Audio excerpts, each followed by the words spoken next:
Hello students, welcome to my YouTube channel. And students, today we will discuss about the next topic, lecture number 2 of Unit 5, Plus 2 Chemistry, Surface Chemistry. Okay, and today we will discuss about the positive and negative adsorption. Our topic is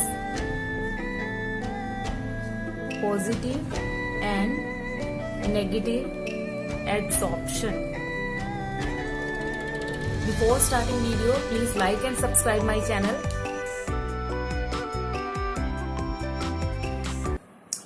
तो चलते हैं student आगे। आज का हमारा जो topic है वो है पॉजिटिव और नेगेटिव एड्सॉर्प्शन।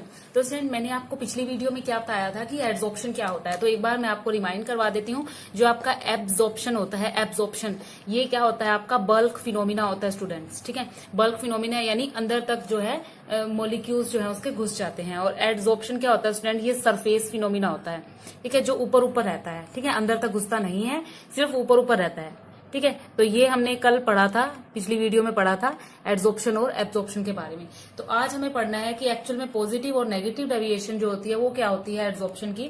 तो पॉजिटिव और नेगेटिव एड्सॉर्प्शन क्या होते हैं, तो देखो स्टूडेंट, अगर आपके एड्सॉर्प्शन की जो कंसंट्रेशन है, ठीक है, वो सरफेस पर क्या हो, ज्यादा हो। ठीक है, सरफेस पर कंसंट्रेशन जो एड्सॉर्बेंट की है, जो ये एड्सॉर्बेट जो आपका होगा एड्सॉर्बेट। ठीक है, कल मैंने आपको बताया था एड्सॉर्बेट क्या होता है, एड्सॉर्बेंट क्या होता है। तो जो आपका एड्सॉर्बेट है ना, इसकी जो कंसंट्रेशन है ना, कंसंट्रेशन एड्सॉर्बेट की वो मोर हो। ठीक है, at the surface, at the surface यानी कि सरफेस पर वो ज्यादा हो। किसके कंपेयर में, as compare its concentration in bulk. तो देखो स्टूडेंट, अगर मान लो कि सपोज मेरे पास ये कुछ लिक्विड है, ठीक है, तो यहाँ पर जो आपका मॉलिक्यूल पड़ा हुआ है ये बल्क फिनोमिना है। देखो ये बल्क पर है, अंदर है, और ये आपका सरफेस का है। ठीक है, सरफेस पर है ये। तो देखो यहाँ पर ये बल्क फिनोमिना है, ये कौन सा है, सरफेस फिनोमिना है स्टूडेंट्स। तो देखो अब जो कंसंट्रेशन एड्सॉर्बेट की होगी वो मोर होगी सरफेस पे। ठीक है, किसकी अपेक्षा, एज कंपेयर टू दिस। तो यहाँ पर देखो इसमें एनर्जी कम है क्योंकि ये चारों तरफ से क्या है, स्टेबल है और बैलेंस है। ठीक है, बैलेंस है और स्टेबल है, इसलिए इसकी जो एनर्जी होगी स्टूडेंट वो लो होगी हमेशा, याद रखना। यहाँ पर ये अनस्टेबल है, अनबैलेंस है, दैट्स वाई इसके पास जो एनर्जी होगी वो क्या होगी, हाई एनर्जी होगी। तो स्टूडेंट यहाँ पर आपको कुछ लर्न ही नहीं करना, बस छोटी सी बात याद रखनी है। जो कंसंट्रेशन है एड्सॉर्बेट की, ठीक है, एब्सॉर्बेट की जो कंसंट्रेशन है वो होगी मोर एट सरफेस। ठीक है, सरफेस पर ज्यादा होगी। यहाँ मैं यदि आपको डायग्राम से बना के दिखाती हूँ तो देखो स्टूडेंट, थोड़ा ध्यान से समझना इसको। सपोज कि ये सारा जो लिक्विड सा है मेरे पास, सॉल्यूशन है। ठीक है, यहाँ पर सपोज ये जो है ये सॉल्वेंट है, और यहाँ जो ये मैंने दिखा रखे हैं ये सपोज कर लो आप क्या है, सोल्यूट है। ठीक है, सोल्यूट है, ये सॉल्वेंट है और ये पूरा सोल्यूशन है। यदि सरफेस पर सोल्यूट दिखे, ठीक है, ये आपका सरफेस है।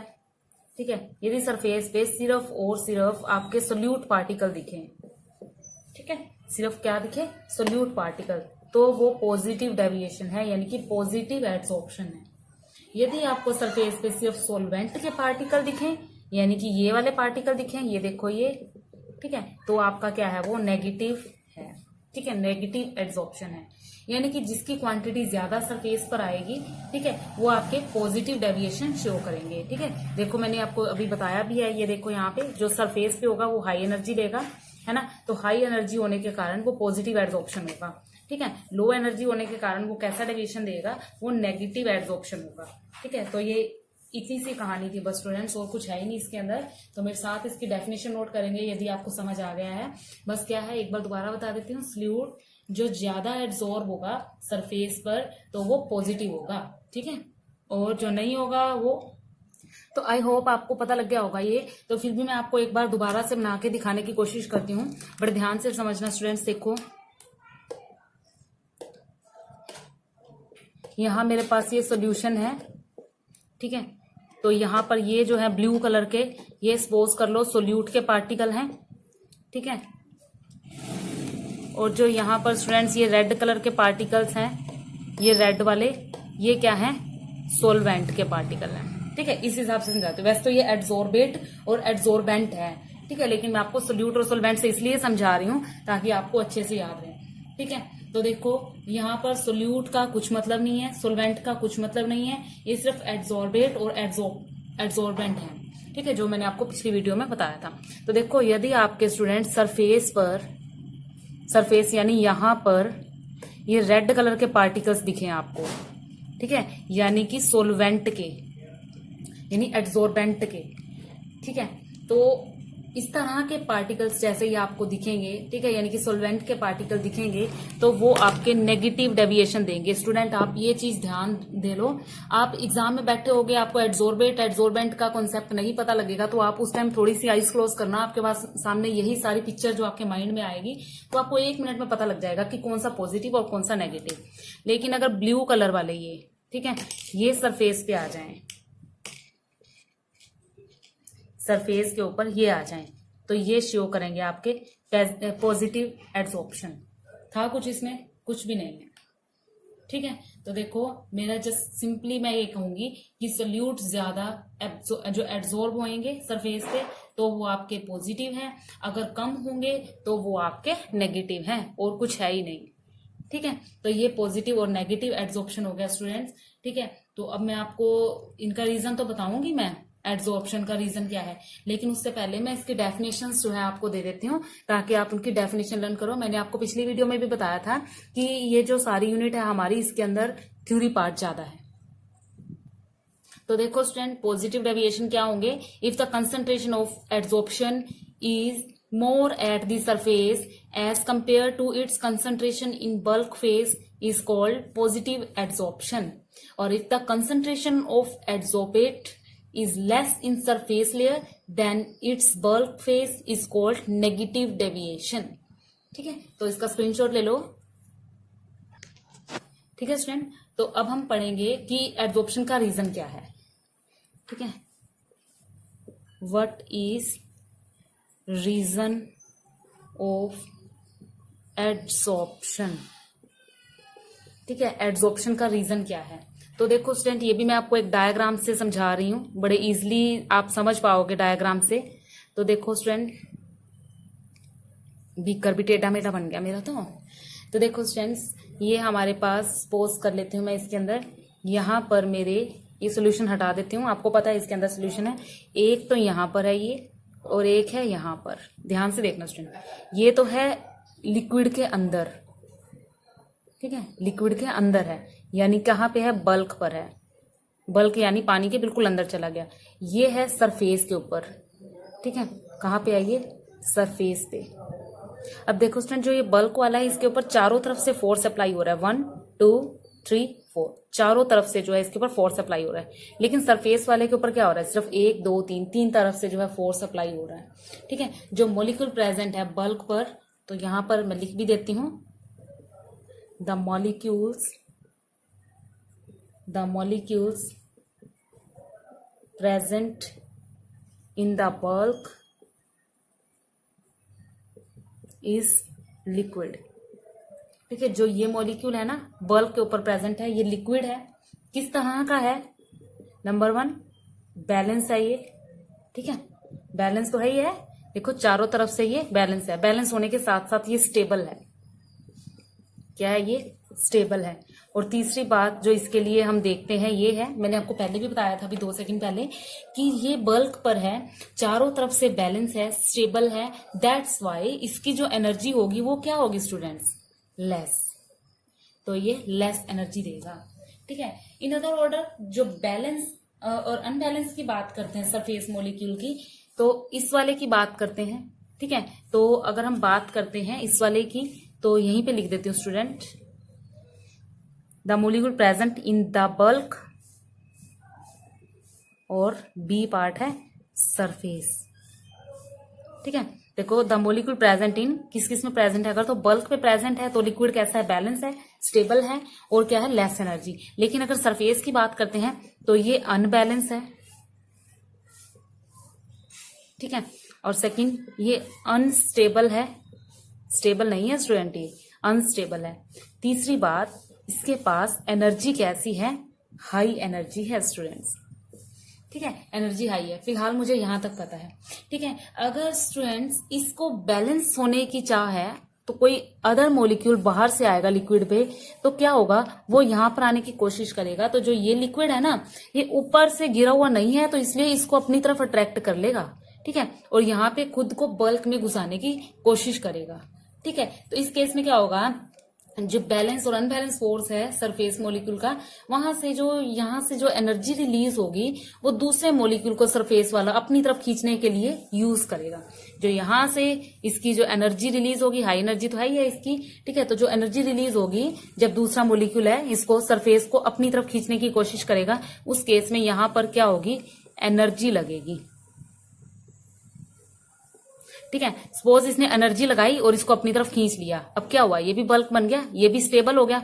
ठीक है, तो उस केस में आफ्टर कमिंग मॉलिक्यूल आने के बाद ये भी कैसा हो जाएगा, बैलेंस हो जाएगा। ठीक है, और स्टेबल हो जाएगा। और मोस्ट इंपॉर्टेंट थिंग स्टूडेंट कि इसकी एनर्जी कैसी हो जाएगी, एनर्जी लो हो जाएगी। वेरी वेरी इंपॉर्टेंट पॉइंट है स्टूडेंट्स, यहाँ पे नोट करने का पॉइंट है। ठीक है, कब हुआ, जब कोई मॉलिक्यूल बाहर से आया। अब इसको तो जरूरत ही नहीं थी इसकी, क्यों, क्योंकि ऑलरेडी वो क्या है, बैलेंस्ड है। ठीक है, लेकिन ये क्या करेगा, ये बैलेंस करने की कोशिश करेगा खुद को। उस केस में क्या होगा, एनर्जी क्या हो जाएगी इसकी, लो। अब एक चीज और नोट करना स्टूडेंट, यहाँ पे जो बल्क वाला था उसको तो अपनी एनर्जी की जरूरत ही नहीं थी, ना बैलेंस करने की ना स्टेबल करने की, कहीं जरूरत नहीं पड़ी। तो ये ना तो एक्सोथर्मल है ना एंडोथर्मल है, लेकिन यहाँ पर ये एनर्जी यूज करेगा, दैट्स वाई एक्सोथर्मल होगा। ठीक है, if any species comes in the contact with surface molecule to balance the unstable या unbalance electron, then energy will release, that's why the reaction will be exothermic. Student बहुत important point है, इसको जरूर note करो। देखो एक बार मैं आपको अपनी देसी भाषा में समझा देती हूँ क्या होगा। देखो जो आपका बल्क वाला मॉलिक्यूल है, बल्क वाला मॉलिक्यूल ऑलरेडी बैलेंस है। ठीक है, उसको बैलेंस होने की जरूरत नहीं है, स्टेबल है। ठीक है, एनर्जी लेस है, वो खुश है अपनी लेस एनर्जी के साथ, क्यों, क्योंकि वो स्टेबल है। तो सेकंड अगर बात करते हैं सरफेस की, तो सरफेस वाला बैलेंस नहीं है, अनबैलेंस है। ठीक है, अनस्टेबल भी है। अब एनर्जी हाई हुई तो क्या हुआ, तो अब वो क्या करेगा, अपनी उसी हाई एनर्जी का यूज करके यदि कोई अदर जो स्पीसीज आएगी, कोई अदर एटम आएगा इसके कॉन्टैक्ट में, लिक्विड के कॉन्टैक्ट में, तो ये जो सरफेस वाला है उसको अपनी तरफ खींचेगा। ठीक है, तो जब वो उसको अपने मॉलिक्यूल को अपने कॉन्टैक्ट में लाएगा तो एनर्जी रिलीज होगी।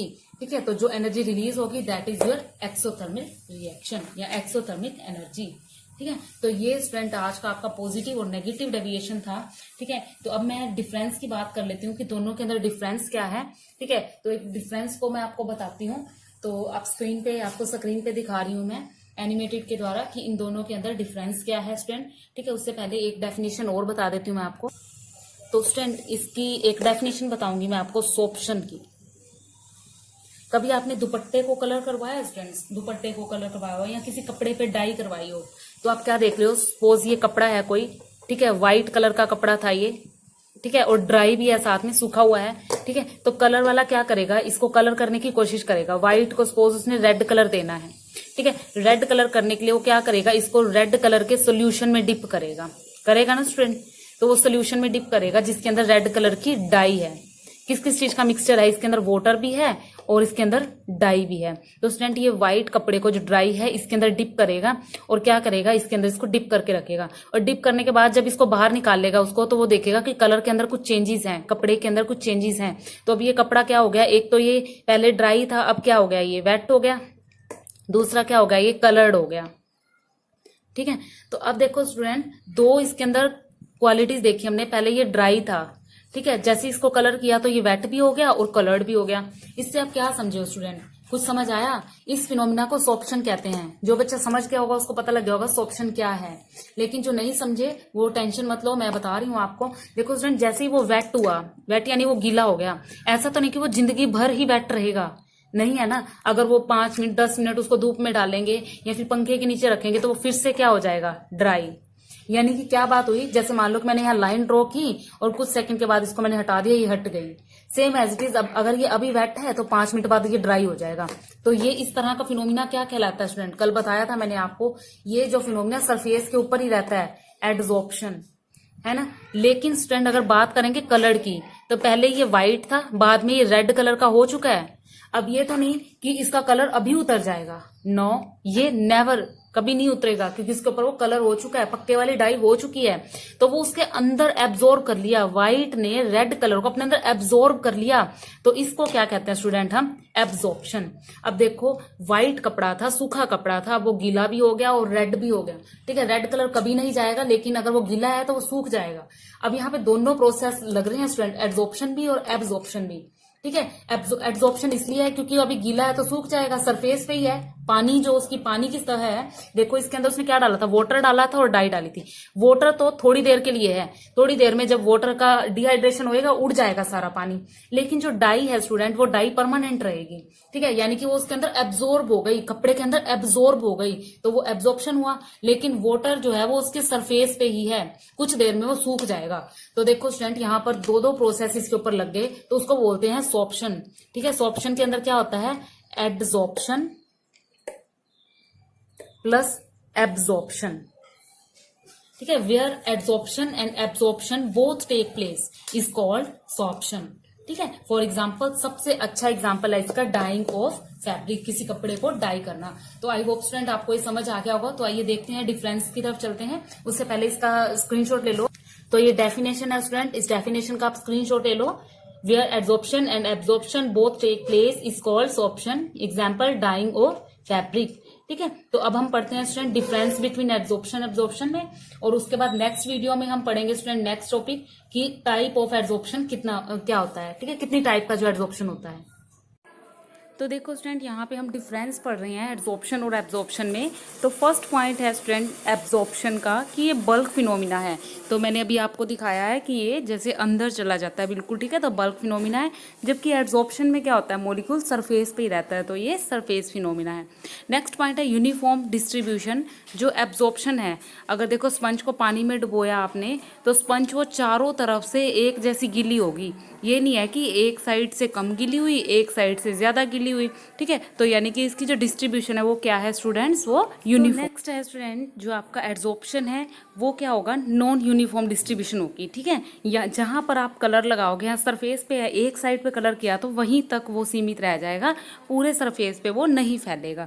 नेक्स्ट है नाइदर एक्सोथर्मिक नॉर एंडोथर्मिक। जो एब्जॉर्प्शन है ना तो वो एक्सोथर्मिक रिएक्शन है ना ही एंडोथर्मिक, जबकि सरफेस का मैंने आपको प्रूफ करके दिखाया अभी कि जो ये आपका एब्जॉर्प्शन है वो क्या है, एक्सोथर्मिक है, एनर्जी रिलीज होती है दूसरे मॉलिक्यूल को लेने के लिए। लास्ट पॉइंट है इंडिपेंडेंट ऑफ सरफेस एरिया, क्योंकि एब्जॉर्प्शन है, सरफेस एरिया इसके अंदर मायने नहीं रखता, तो ये इंडिपेंडेंट है। लेकिन जो आपका एब्जॉर्प्शन है ये तो पूरी तरह से सरफेस के ऊपर डिपेंड है। तो स्टूडेंट इसका स्क्रीनशॉट ले लो आप। तो इन दोनों में डिफरेंस पूछ लिया जाता है बोर्ड की परीक्षाओं में कई बार, तो काफ़ी इंपॉर्टेंट है ये डिफरेंस, तो इसका स्क्रीनशॉट ले लो। और नेक्स्ट वीडियो में स्टूडेंट हम नेक्स्ट टॉपिक पढ़ेंगे, ठीक है। तब तक के लिए थैंक यू।